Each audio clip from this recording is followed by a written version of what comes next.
I was not born a soldier. I was born in a small town tucked between rolling hills and endless fields, where the wind carried the smell of freshly baked bread in the mornings and of damp earth after the rains. My family was not rich, not poor, just ordinary. My father was a carpenter, my mother a school teacher. I had an older brother who worked the fields, and a younger sister who dreamed of becoming a singer. For me, life was simple. I loved books. I loved sketching the world around me. And if you had asked me at 16 what my future might hold, I would have said, perhaps a teacher, perhaps an artist. War was not part of that dream. Yet history does not ask what you dream of. It drags you with it, whether you are ready or not. I still remember summer evenings before the war. Children played barefoot in the dust of the road, women drew water from the well, and men smoked their pipes at the edge of the fields. We all believed that life, though sometimes hard, was steady and safe. I remember my mother humming softly as she mended clothes, my father's rough hands guiding me as I learned how to carve a piece of wood into something useful. Those images remain burned into me, bright fragments of peace that would later clash so violently with the darkness I was to face.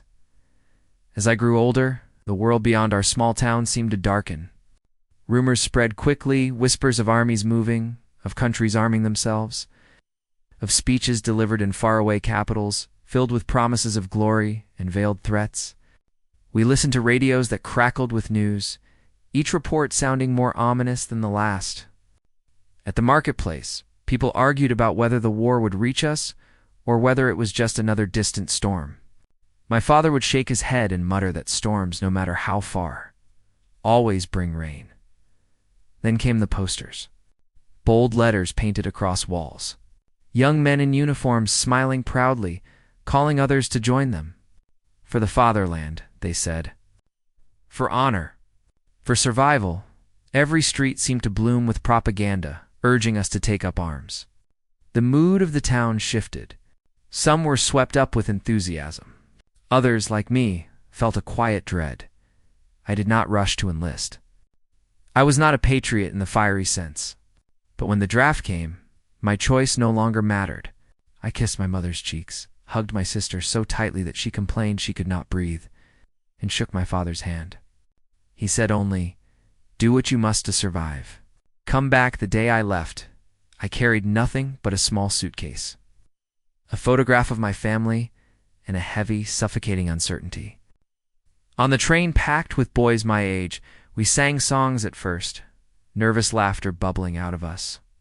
But behind the bravado, I could feel the same fear in their eyes that I carried in my own heart. We were heading into something none of us truly understood. Training was harsh, but it was routine. Long marches, endless drills, the constant bark of officers. We learned how to shoot, how to crawl through mud, how to obey orders without question. At night, lying on the thin straw mattress, I would pull out my family's photograph and stare at it until my eyes blurred. I promised myself that whatever happened, I would live long enough to see them again. That promise was my anchor. Then came the first march to the front. The fields that once seemed endless and peaceful were now torn by trenches and craters.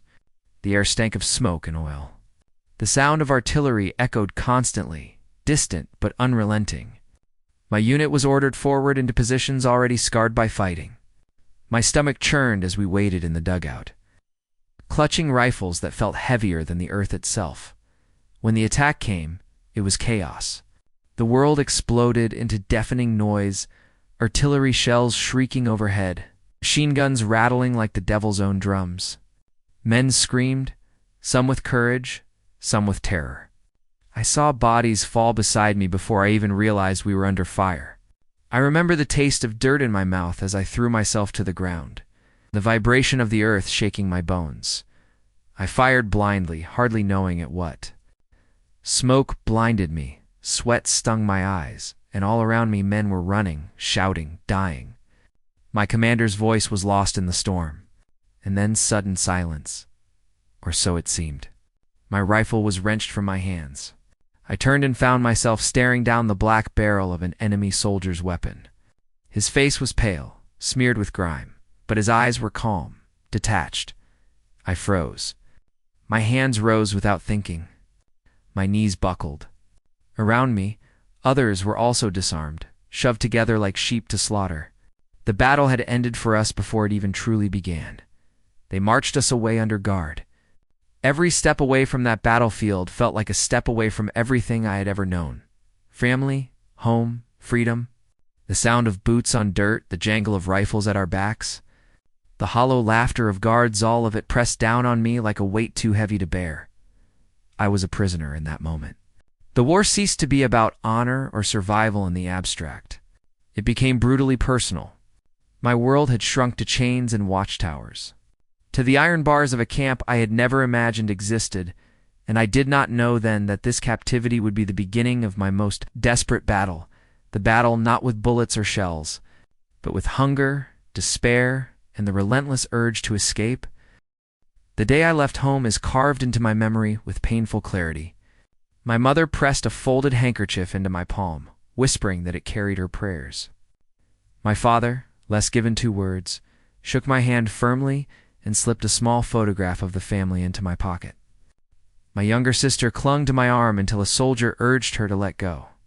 I walked away with the weight of their eyes on my back, telling myself I would return soon. I even managed to smile, though my throat burned with unspoken fear. The train station was a storm of sound and color banners fluttering. Brass bands blaring martial songs, officers barking orders over the roar of steam engines. I was swept into a crowd of boys my age, all dressed in the same rough gray uniforms, some with shining eyes, others pale with dread. We cheered when told to cheer, raised our fists when told to show strength, but behind the noise there was silence in our hearts. Each of us carried the same unspoken thought: what lies ahead? Training shattered any illusion of adventure. From dawn until long after dusk, we marched, crawled and stumbled, across fields churned to mud. Our packs cut into our shoulders, our boots rubbed our feet raw, and the sergeants shouted until their voices cracked. Meals were thin gruel and black bread. Water was rationed, and rest was a privilege rarely granted. Many of us fell sick, and some never returned from the infirmary. I learned quickly that there was no room for softness. I forced myself to silence complaints, to push past exhaustion, to obey orders even when every muscle screamed. The boy who once sketched fields and dreamed of books was gone. In his place stood a soldier still clumsy, still afraid, but hardened by necessity. By the end of those weeks, I no longer recognized the face that stared back at me in the mirror. It was thinner, sterner, shadowed by something I had never seen before. The knowledge that my life no longer belonged to me.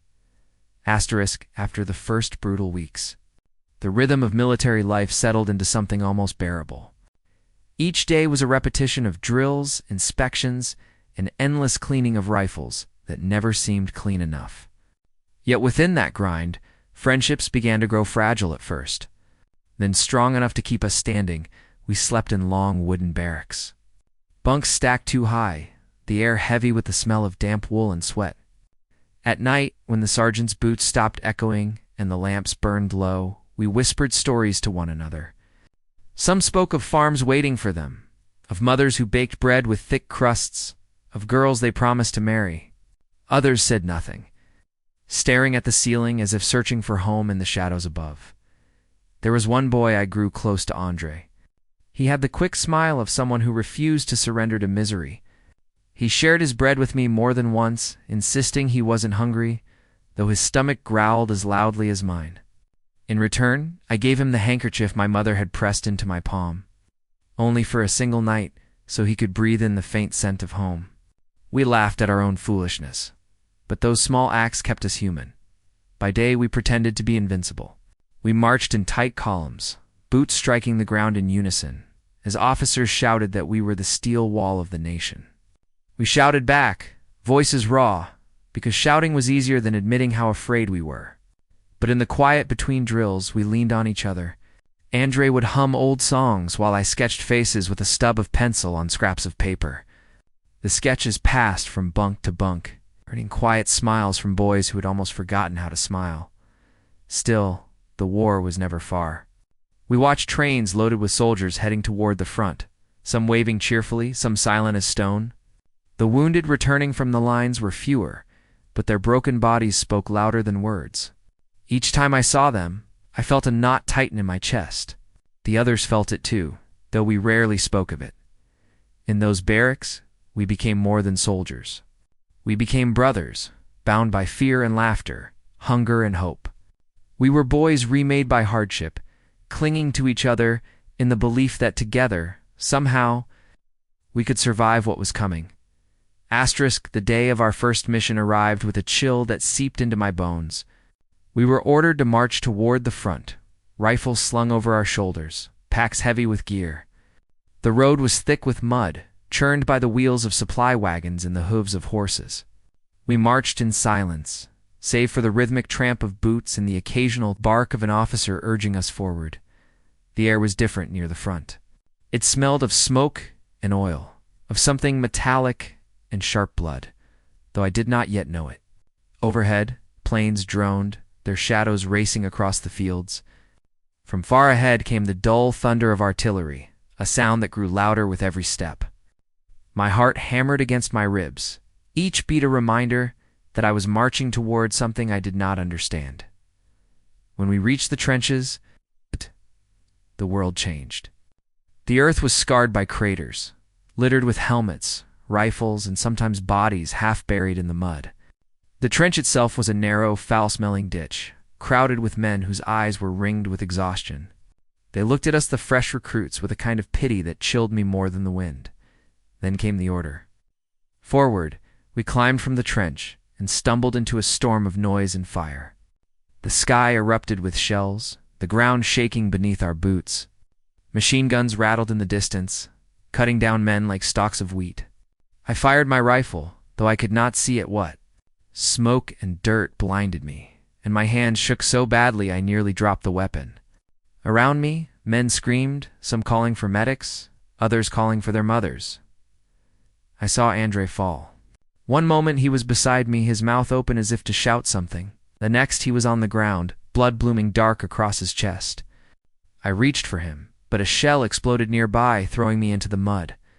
My ears rang, my vision swam, and when I tried to rise, I found myself surrounded. The enemy came like shadows through the smoke, their rifles leveled.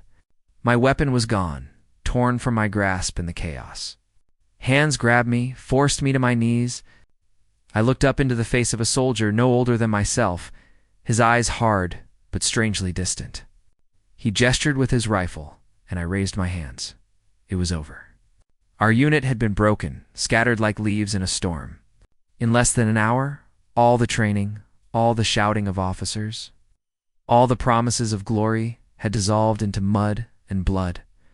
I was not a soldier anymore. I was a prisoner. The moment they bound my wrists, a cold weight settled over me, heavier than any pack I had carried. Shame burned hotter than fear. At first I thought of my father's firm handshake, his quiet command to survive, and I felt I had already failed him. I had promised my sister I would return. How could I now that I was nothing more than a prisoner shuffling in a line of defeated men? We were marched away from the battlefield, boots sinking into the churned mud, rifles of our captors always at our backs. Some of the boys cried openly, their sobs swallowed by the moan of distant artillery. Others were silent, their faces blank, as if emptied of everything but exhaustion. I kept my head down, afraid to meet the eyes of the enemy soldiers who herded us forward like cattle. Fear gnawed at me. Would they shoot us? Would they starve us until we collapsed in the dirt? I had heard rumors whispered in the barracks about what happened to prisoners, rumors of cruelty, of camps where men wasted away until they were shadows. Every step made those rumors feel more real. Yet beneath the terror was something else, a stubborn spark of disbelief. I still half expected to wake up in my bunk and hear Andre humming, to find that the battle had been only a dream. But the ropes chafing my wrists, the sight of Andre's blood still smeared across my sleeve, reminded me that this was no dream. I was alive, yes, but for the first time. I wondered if survival would be worse than death. When we finally reached the camp, night had already fallen. The moon hung low, a pale coin behind drifting clouds, casting a dim glow over the barbed wire fences that rose before us. Towers loomed at the corners, each crowned with a searchlight that swept the grounds like a predator's eye. I had never seen such a place, and yet I knew immediately it was to be my world now. The gates clanged shut behind us, and with that sound, I felt something close inside my chest. Freedom was not a dream slipping away. It was gone, snatched from me in an instant. The guards shouted in a language I barely understood, pushing us forward with rifle butts. We stumbled into long rows of wooden barracks that smelled of mildew, rot, and despair. Inside, the air was thick with the stench of unwashed bodies. Shadows of men crouched on bunks made of splintered planks, wrapped in rags that had once been uniforms. Their eyes followed a stall, hollow, the eyes of men who had lived too long with hunger. One of them coughed, a deep rattling sound that made my skin crawl. Another whispered something I could not catch, and a ripple of bitter laughter spread through the darkness. Our rations came the next morning, a crust of bread so hard I could barely chew it, and a tin cup of watery soup. The bread smelled faintly of mold, but I ate it anyway. Hunger was stronger than disgust. Some men tried to barter scraps, offering a button, a bit of string, or even a story in exchange for a bite. That was how desperate we had become, stories traded for crumbs. Days blended into each other. Roll call at dawn. Labor until dusk. We chopped wood, dug trenches, carried stones. The guards barked orders and struck men who faltered. At night, the barracks echoed with groans, fevered murmurs, and sometimes the silence that followed when a man did not wake. I had imagined battle would be the hardest test of a soldier. I was wrong. The camp was a slower, crueler battlefield one, fought not with bullets, but with hunger, sickness, and the grinding loss of hope. And as I lay in that darkness, clutching the photograph of my family, I realized my fight had only begun. Asterisk on the third week in the camp. They told us we could write letters home one page only, and every word to be inspected by the censors. I sat at a rough wooden table, a dull pencil in my hand, staring at the blank sheet for what felt like hours. What could I say? That I was starving? That disease spread faster than rumors? That Andre was gone? No, those words would never pass the guard's eyes. So I wrote what I thought my mother needed to hear. I am alive. Do not worry. I will return. The lies trembled on the page, but I forced myself to keep the letters neat, as if neatness alone could convince her that I was safe. When I folded the sheet and handed it over, I felt as though I had given away a piece of myself at night. When the barracks grew quiet, I closed my eyes and called back the voices of home. I heard my father's steady tone, my mother's lullabies, my sister's laughter echoing through the garden.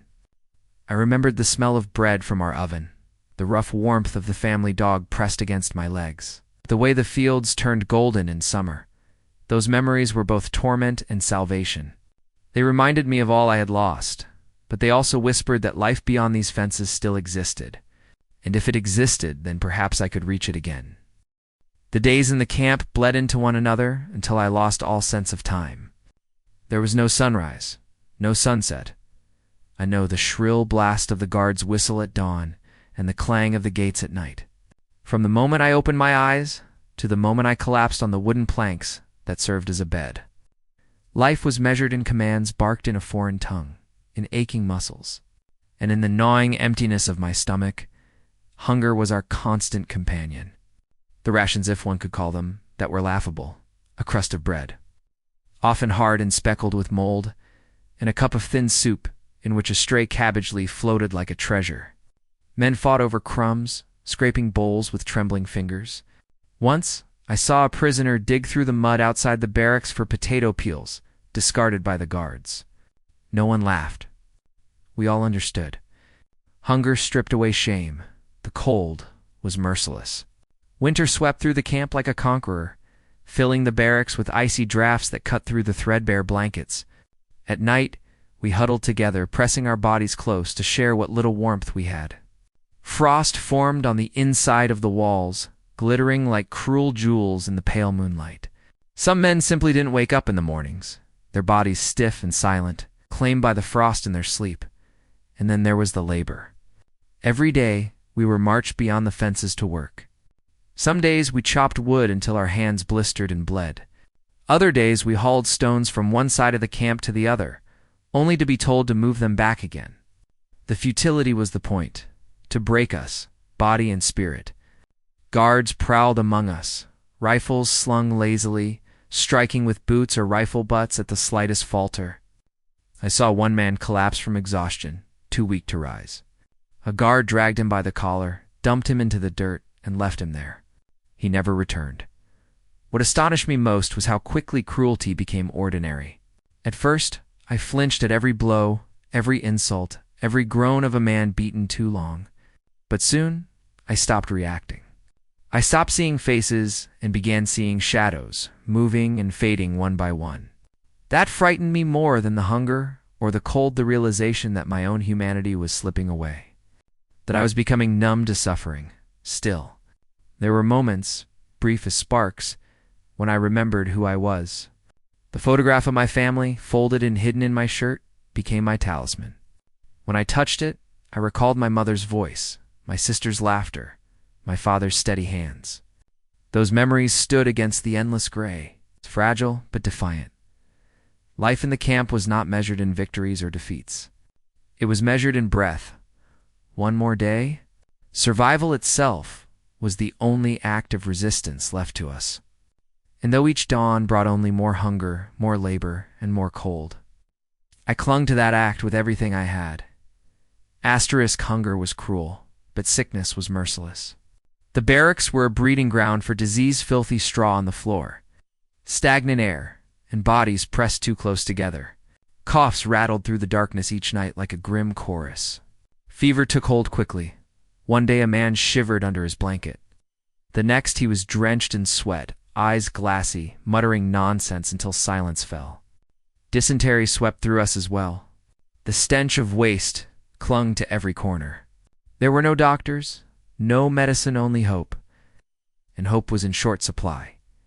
Each death was swift in its arrival, but slow in its departure. The body would linger among us until dawn, when guards dragged it outside. Sometimes we watched from the barracks window as corpses were stacked by the fence like forgotten firewood.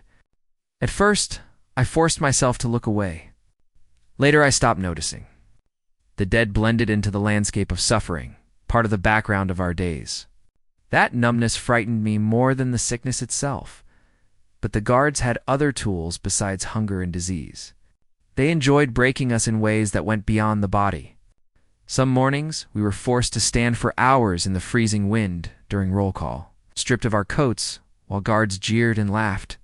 Other times, they ordered us to sing their patriotic songs, our cracked voices stumbling over foreign words. While they watched with amusement, each note felt like a betrayal of my home, but silence earned a blow from a rifle butt. There were punishments darker still. Men accused of minor disobedience were locked in isolation cells, bare concrete rooms no larger than a coffin. They returned days later, hollow-eyed, trembling, their spirits drained. I dreaded those cells more than I dreaded the lash. Physical pain faded. The emptiness of silence did not. I remember one night when a guard slipped into the barracks, drunk, and ordered us all to our feet. He pointed randomly, chose 3 men, and beat them bloody with a stick while the rest of us watched. We were powerless, forced to bear witness. That was their favorite cruelty, to make us complicit in one another's suffering. In those moments, despair pressed down on me like a weight I could not lift. I lay awake, staring at the dark beams above, asking myself if survival was even worth it. My dreams were filled with feverish images of home, of family. A freedom, and waking from them was a punishment all its own. Yet buried beneath despair, a faint ember smoldered. Each humiliation, each act of cruelty, burned away my illusions about the war, but it also hardened something inside me. The guards could strip me of food, warmth, even dignity, but they could not strip me of the stubborn, desperate will to live. Asterisk, the camp was already a graveyard of moving bodies. But it was the death of those closest to me that carved wounds I could not ignore. There was a man named Mikhail, older than me by 10 years, with a booming laugh that had somehow survived the march into captivity. He often shared stories of his children to boys he hadn't seen in years. In the evenings, when the barracks grew quiet, he would whisper that imagining their faces was what kept him alive. Then one morning, Mikhail did not rise for a roll call. His skin burned with fever, his lips cracked, and his breath came in shallow gasps. We tried to lift him, but he could not stand. The guards dragged him outside and dumped him in the snow. For hours, he lay there, shivering violently until finally the trembling stopped. When they carried him away, his eyes were still open, staring blankly at the sky. That image, his eyes frozen wide, searching for children who would never know how he died, haunts me even now. Death was not always so quiet. A group of prisoners once attempted an escape, cutting through the fence under the cover of night. They did not make it far. By dawn, we were assembled in the yard and forced to watch as the guards marched the captured men before us. Their faces were bruised, their clothes torn. Without a word, the guards lined them against the wall and fired. The sound of the rifles was deafening, but what I remember most was the silence afterward, broken only by the caw of crows circling above. That execution was a message, burned into us more deeply than any shouted order: "Do not hope." After that day, the camp grew even quieter. Men avoided each other's eyes, as if afraid to acknowledge the spark of rebellion that might still linger. We became ghosts haunting one another, each waiting for our turn to vanish. I found myself withdrawing, too, until one night I caught sight of Mikhail's blanket still folded neatly in the corner of the barracks. For a moment, I imagined he might return, his booming laugh filling the silence. But the blanket stayed folded, and the silence stretched on. Loss became routine, but it was never painless. Each death chipped away at us, leaving cracks through which despair seeped. And yet, strangely, those same cracks also let in something else, a reminder that if I let myself become numb, if I stopped caring, then I would already be dead. There were nights when I lay so still on the wooden planks of my bunk that I wondered if I was already dead.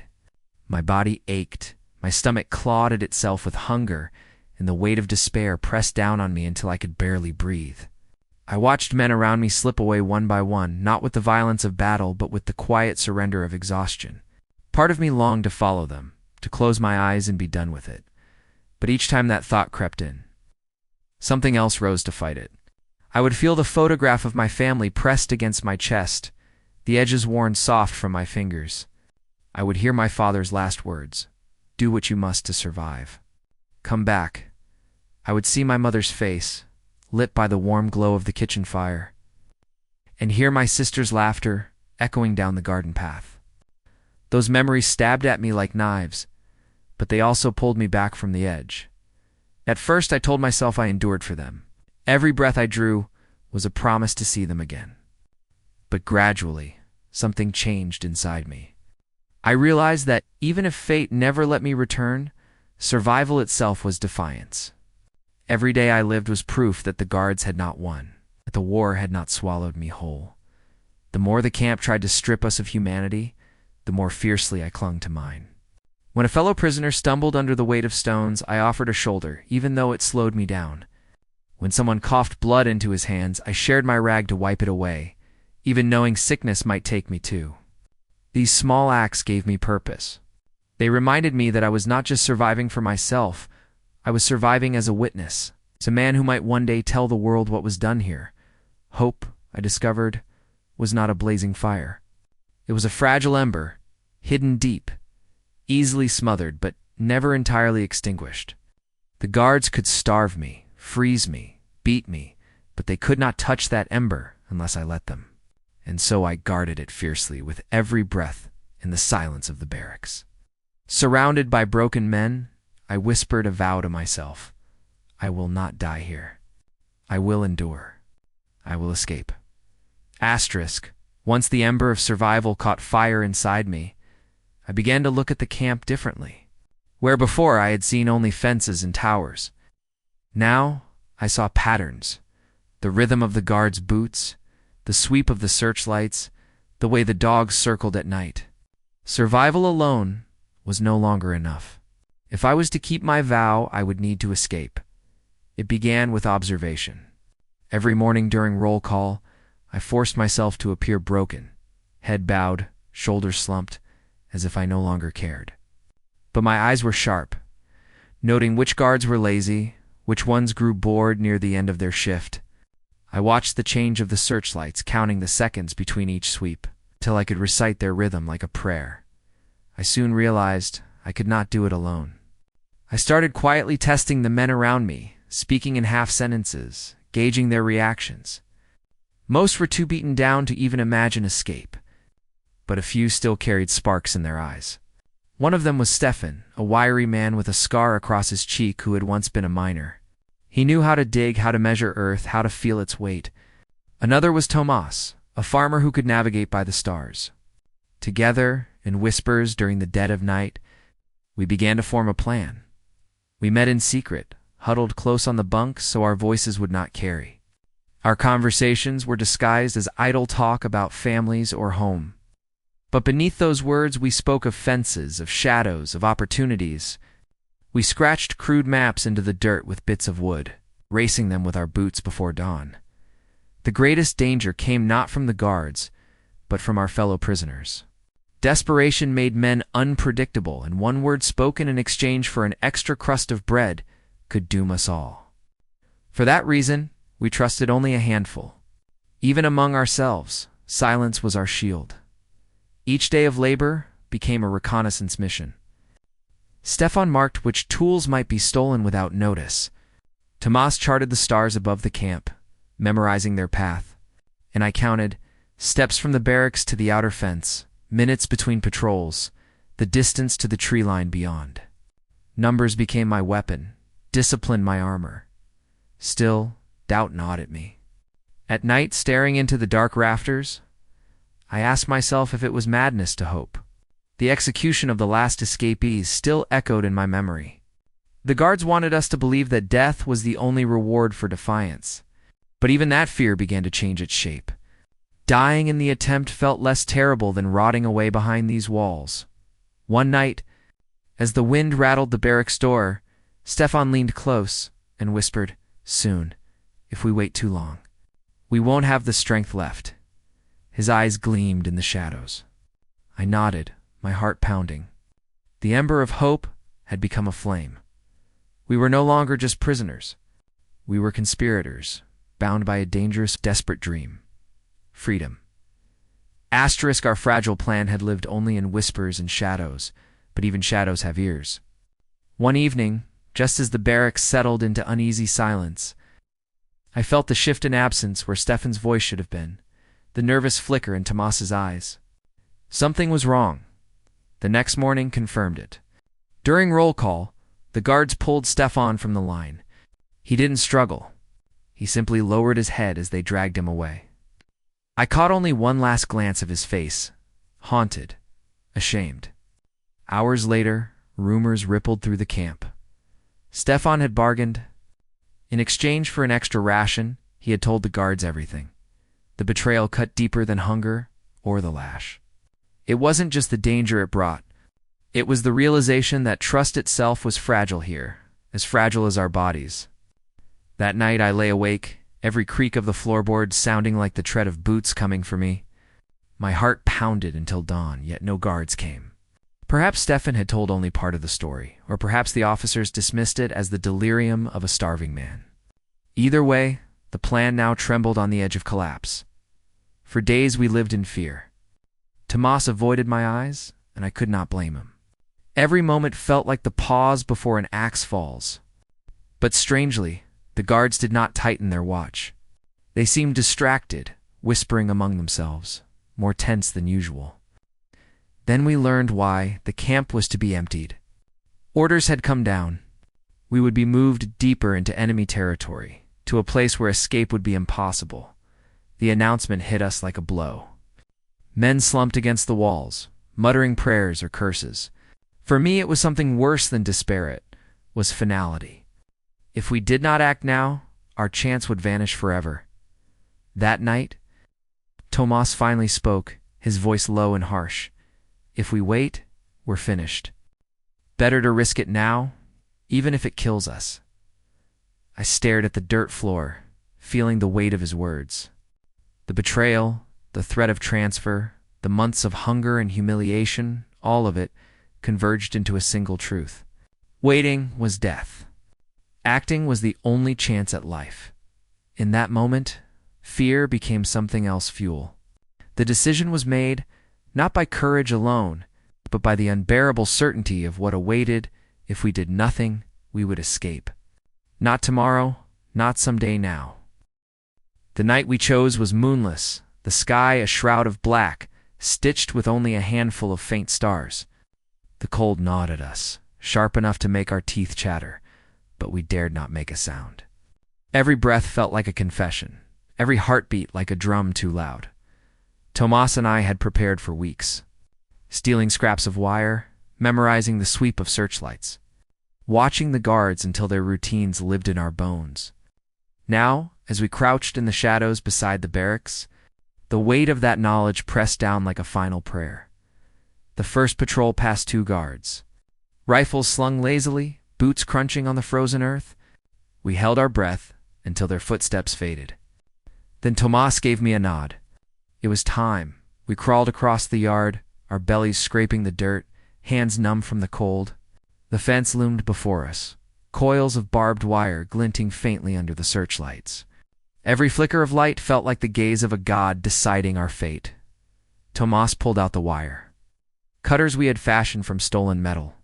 Each snip was agony metal grinding softly, threatening to echo across the silent camp. My chest ached from holding my breath. Sweat dripped down my back despite the cold. Piece by piece, the hole widened. Then came the sound that froze my blood, barking. The dogs had caught our scent. Lights flared, beams slicing through the dark. "Faster," Tomas hissed. I shoved him through the gap, barbs tearing at his coat. I followed, the wire clawing at my arms, ripping flesh, but freedom was just beyond. A shout split the night. Gunfire cracked, bullets whining past. One of our companions, a boy named Henrik, who had joined at the last moment, cried out and fell. His scream echoed as he was dragged back toward the camp. The rest of us ran. We plunged into the woods beyond the fence, branches whipping our faces, our lungs burning with icy air. Behind us, boots thundered, dogs snarled, searchlights flared like vengeful stars. I stumbled, fell, rose again, driven by nothing but the pounding of my heart. Each step was both terror and salvation. At last the sounds behind us grew faint. We collapsed among the trees, gasping, our bodies trembling with exhaustion and fear. My arms bled from the wire, my chest heaved as though it would burst. But for the first time in months, I looked up and saw the sky without bars between us. We were not safe. The enemy still hunted us, and the wilderness held dangers of its own. But as I lay there in the frozen leaves, I realized something had shifted. For the first time since the war had swallowed me, I was no longer just a prisoner. I was a man running toward life. However fragile, however fleeting, the camp was behind us. Ahead lay only the uncertain path of freedom. And though fear still clung to me like a second skin, beneath it burned a single truth. We had done the unthinkable. We had escaped. The first moments after slipping through the fence were a blur of pain and panic. My arms were raw from the barbs, my breath ragged in the freezing air, but there was no time to stop. We ran blindly into the forest, stumbling over roots and stones, house hearts hammering louder than the gunfire that cracked behind us. Each step carried us farther from the camp, but also deeper into the jaws of the wilderness. The forest swallowed us quickly. Branches clawed at our faces, the undergrowth tangled around our legs. Somewhere behind, dogs barked, their snarls carried on the wind. I dared not look back. My whole being narrowed to the pounding of my legs, the need to keep moving. Hunger gnawed at me, but fear was stronger. After what felt like hours, we collapsed against a fallen tree, gasping for breath. My hands shook violently as I pressed them against my bleeding arms. Tomas crouched beside me, his face pale and gaunt, whispering that we had to keep moving or we would freeze where we sat. He was right. The cold crept in the moment we stopped, seeping through our thin rags until our teeth clattered uncontrollably. We pushed forward again, guided only by instinct and the faint stars above. The ground was treacherous, mud sucking at our boots, hidden roots sending us sprawling. My knees were scraped raw, but I forced myself up each time, dragging my body onward. Behind us, the faint glow of the camp searchlights flickered like eyes in the dark, reminding us of what waited if we faltered. At dawn, the forest revealed its indifference. Mist clung to the trees, and our breath rose in plumes of white. My stomach twisted, painfully empty since the day before. We searched desperately for anything edible: roots, bark, even patches of moss. Hunger had long ceased to be a dull ache. It was now a sharp blade carving at our insides. By midday, my legs shook with every step, my vision blurred. I thought of the camp, of the barracks, of the men who had died with chains on their wrists. I whispered to myself that I would not join them, that each step away was another step toward life. It became a rhythm, a chant that kept my body moving when it wanted to fall. The night behind us had been brutal, but it was only the beginning. We had escaped the walls, yes, but the wilderness itself had become a new prison, vast and merciless. And yet, for all its cruelty, it was also freedom. We soon learned that the forest was not silent. It carried the sounds of our pursuers' boots, thudding in rhythm, dogs barking, voices shouting in clipped commands. Every noise snapped through the air like a whip, each one a reminder that freedom was still only an illusion. Tomas urged us off the beaten paths, deeper into the undergrowth where branches lashed our faces and thorns tore our clothes. We moved like shadows, crouched low, forcing ourselves to leave as little trace as possible. Whenever we stumbled across soft ground, we doubled back, stepping in our own footprints. When we reached a stream, we waded along its icy course, letting the water wash away our scent. The cold gnawed at our legs until they went numb. But the barking of the dogs behind us kept us moving. There was a moment, one that still makes my blood run cold, when a searchlight cut through the trees just meters away from where we crouched. The beam passed over Tomas's pale face, and I thought surely it would catch the glint of his eyes. My heart pounded so violently I thought the guards would hear it. But the light moved on, swallowed by the forest, and we were left trembling in the dark. We learned to freeze at the sound of snapping twigs, to breathe shallowly when the dogs grew close. Time itself became distorted. Minutes stretched into hours, every heartbeat stretched taut like wire ready to snap. At last the voices behind us grew faint. The barking turned to distant echoes, then silence. We collapsed in the hollow of a tree, drenched in sweat despite the cold, our chests heaving as though we had run for days. Relief was sharp, almost painful, but it was not victory. The forest was vast, and our enemies relentless. I knew the chase was not truly over, it had only paused. They would sweep the woods again and again. All we had bought for ourselves was time. And time, in that frozen wilderness, was both friend and enemy. Days blurred together as we pushed deeper into the wilderness. Hunger gnawed at us relentlessly, and every step drained what little strength we had left. Tomas and I moved slower now, our bodies stiff from the cold, our minds dulled by exhaustion. Yet still we pressed forward, guided by the faint hope that beyond the forest lay safety. There were 3 of us left after the frantic escape: Tomas, myself, and Henrik, a boy barely 20. He had been quiet in the camp, often too weak to lift the heaviest stones, but in the chaos of that night, he had run beside us, clinging desperately to the dream of freedom. Out here, however, freedom was merciless. Henrik stumbled often, his breath rattling in his chest, his eyes sunken and fever bright.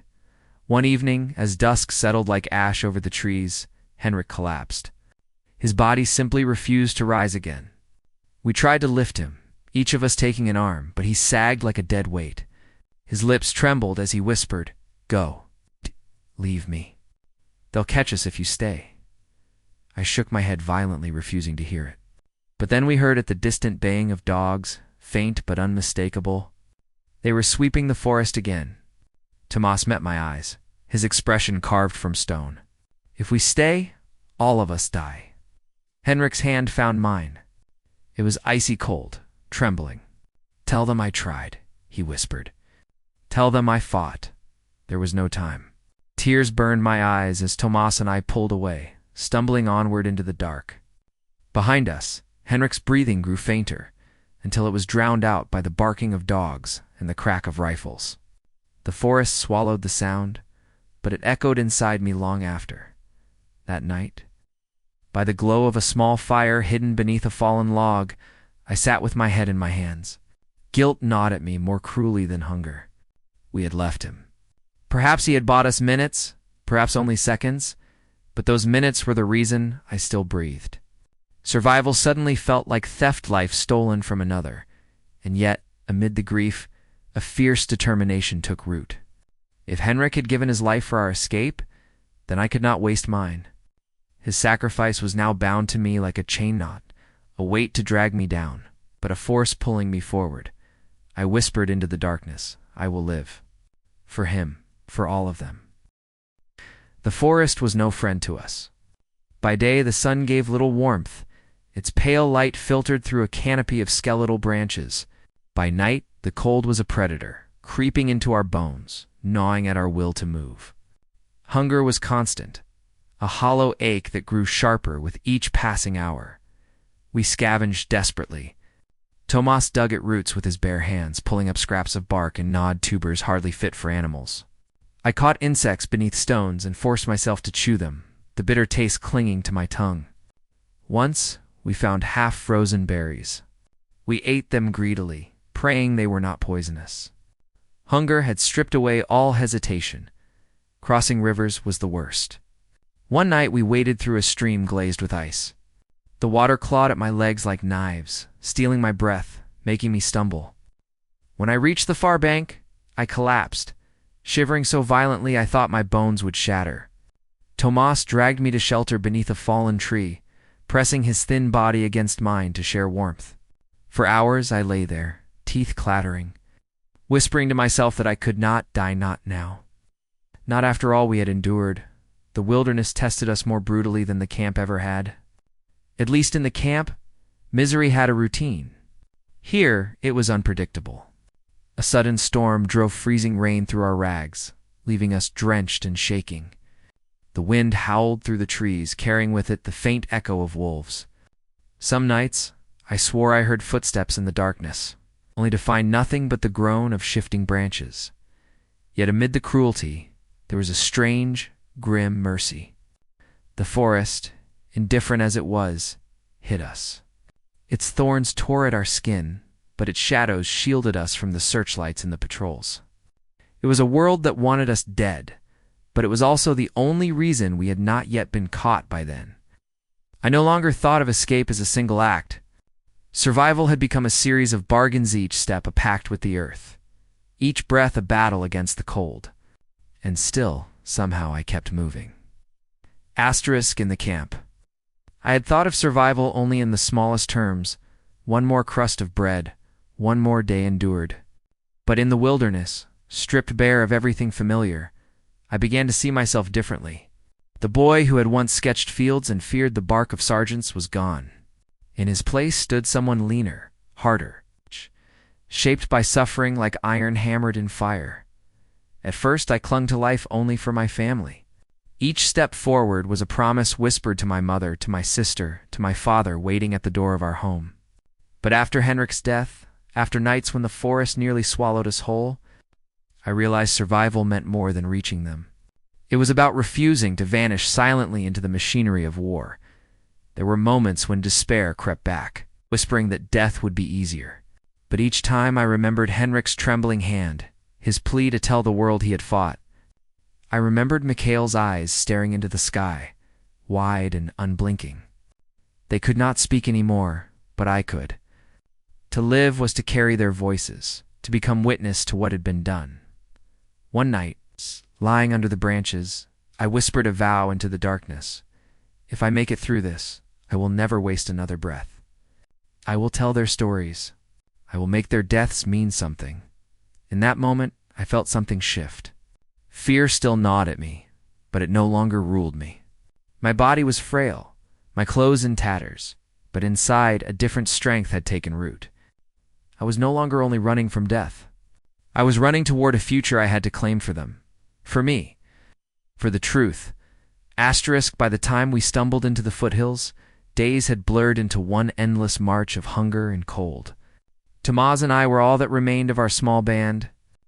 Our bodies were skeletons draped in rags, every step a negotiation between will and collapse. Yet even in that broken state, a choice pressed upon us. We could continue deeper into the wilderness, hiding among the forests and mountains until the war burned itself out. Perhaps we would survive as shadows, scavenging from the earth, forgotten by both enemy and ally alike. It was safer, less chance of discovery, less risk of bullets. But it was not truly living. Or we could turn back toward the front, toward the lines of our own army. It meant braving patrols, risking capture once more, perhaps even death in a final burst of gunfire. But if we reached them, we would not only reclaim freedom, we would reclaim ourselves. That night, crouched by the faint glow of a fire no larger than a fist, Tomas asked the question neither of us had dared to voice. Do we go back? His eyes were hollow, but within them burned the same ember I felt inside myself. I thought of my family, of Mikhail, of Henrik. I thought of all the dead who could no longer speak. And I knew the answer. We go back, I whispered. Even if it kills us, we go back. It was not courage that guided me, but necessity. To vanish into the forest would be to surrender. To return was to defy. And in that decision, fragile as it was, I felt the first stirrings of freedom. We turned our steps back toward the front with nothing but instinct to guide us. The compass of our hunger, of our desperation, pulled us eastward, toward the lines where our own men might still hold ground. Each step was agony, our legs little more than sticks wrapped in rags. Our ribs sharp beneath skin stretched too thin. But the promise of return drove us forward. The landscape we crossed was scarred by war. Villages lay in ruins, chimneys rising like broken teeth against the sky. Burned-out shells of tanks rusted in the fields, their twisted metal hulks half buried in mud. We passed bones, sometimes human, sometimes animal, bleached by the cold, picked clean by crows. It was a world emptied of life, stage stripped bare after the actors had all perished. Tomas stumbled often, his breath rasping in his throat, but each time he forced himself up again. We spoke little. Words seemed too heavy, too costly. Our silence was not despair, but a pact. Save our strength for walking, for enduring at night. We huddled in ditches, clutching one another for warmth, staring at the indifferent stars. I thought often of the camp, of those left behind who would never see this sky again. Their absence weighed on me, but it also hardened my resolve. Each step was no longer just my own, it was theirs. It was carried forward by my battered body. The final march had begun. Asterisk, the closer we came to the front, the more dangerous the ground became. Patrols scoured the countryside, their boots leaving fresh prints in the snow, their shouts carried on the wind. Once, Tomas pulled me down into a crater left by a bomb, just as a column of enemy soldiers passed along the ridge above us. We lay flat in the frozen mud, faces pressed against the earth, hardly daring to breathe. The sound of their boots thudded in my skull like a drumbeat of doom when the column finally moved on. Relief left me trembling so violently I could barely stand. But danger was never far. The next night, as we crept through a ruined village, a guard spotted us. His shout cracked through the silence, followed by the flare of a rifle shot. The bullet hissed past my ear, close enough that the air itself seemed to burn. Instinct seized me. I hurled a stone at his lantern, plunging the street into darkness. Tomas and I bolted through the alleys, the guards' curses echoing behind us. Another shot rang out, sparks striking from a wall. We ran until our lungs screamed, till the only sound was the ragged tearing of our own breath. In that moment, survival balanced on a knife's edge. One step slower, one breath too loud, and we would have fallen back into captivity or into the grave. Asterisk, at dawn, after nights of running and hiding, we crested a low ridge and saw at the faint outline of our own lines. A battered flag stirred weakly in the morning wind, its colors dulled by smoke, yet unmistakable. For a long moment, I could not move. My eyes stung. My chest tightened. Freedom was not a dream anymore, it was there. It's just beyond reach. Tomas gripped my shoulder, his lips trembling in something between a smile and a sob. We staggered down the slope, waving our arms, shouting until our throats tore. Shapes rose from the trenches below helmets. Rifles our own soldiers, aiming at us with suspicion. I fumbled inside my shirt, pulling free the ragged photograph of my family. Holding it high as proof that I was no enemy, the rifles lowered. Shouts of recognition carried through the air. Hands reached out, hauling us into the safety of the trench. My knees buckled, but before I collapsed, I saw Tomas grin through cracked lips, his face alight for the first time in months. We had made it. Against all odds, we had come home. Asterisk freedom did not mean the end of suffering. When the doctors weighed me, I had lost more than half my body's strength. My ribs jutted through, skin stretched thin, my arms little more than sticks. The wounds from the barbed wire had festered, leaving angry red scars that would never fully fade. Even as food returned to my plate and warmth to my body, my stomach rebelled, unaccustomed to plenty. Eating became a slow, painful ritual, as though my body no longer trusted life. But the deeper wounds were unseen. At night I woke drenched in sweat, heart racing, ears straining for the bark of dogs that were not there. A knock at the door, the creak of a floorboard, any sound, to sudden, and I was back in the camp, bracing for the blow of a rifle. But in dreams, faces returned. Mikhail's eyes fixed on the sky, Henrik's trembling hands slipping from mine. I carried them into every waking hour, shadows walking beside me. The war went on, indifferent to our survival. New battles raged, new graves were dug. Yet for me, each sunrise was no longer part of the front hit. It was a reckoning. I had escaped the fences, but the fences had followed me. They lived inside me now, invisible yet unbreakable. A prison that no liberation could erase. Asterisk, I often ask myself why I lived when so many others did not. The answer has never come easily. Perhaps it was chance. Perhaps the stubborn promise I made to my family. Perhaps the sacrifices of men like Henrik, who gave their last breath so others could keep walking. Whatever the reason, survival became more than a gift. It became a burden I had to honor. War stripped us of everything, our youth, our laughter, even our names. In the camp we were not men, only numbers shouted at roll call. Yet, even in that darkness, sparks of humanity endured.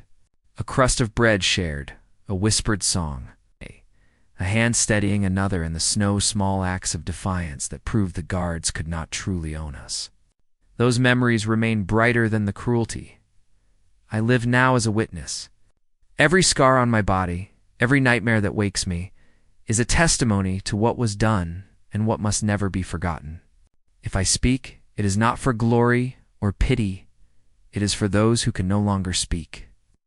For Mikhail, for Henrik, for all the nameless who never walked out from behind the wire, their stories live through me, and as long as I draw breath, I will tell them. Asterisk, when I look back now, it feels as though part of me never left the camp. My body walked out, yes, but some fragment of my soul remained behind those barbed wires, frozen with the men who never rose again. Survival is not victory, it is responsibility. I live with ghosts. They visit me in dreams. They linger in the silence between heartbeats. Yet I no longer fear them. They remind me that freedom has a price, and that memory itself is a form of resistance. Forgetting would be surrender. To those who will come after us, I can only say this: never take peace for granted. I once believed war was distant, something for others to fight. But war consumes everything: homes, families, even the idea of tomorrow. And when it does, the only light that survives is the one we keep alive within ourselves. I survived, though much of me was lost. And with what remains, I will carry forward a single hope that no one, ever again, will have to live as we did, counting their humanity against the shadow of a gun tower.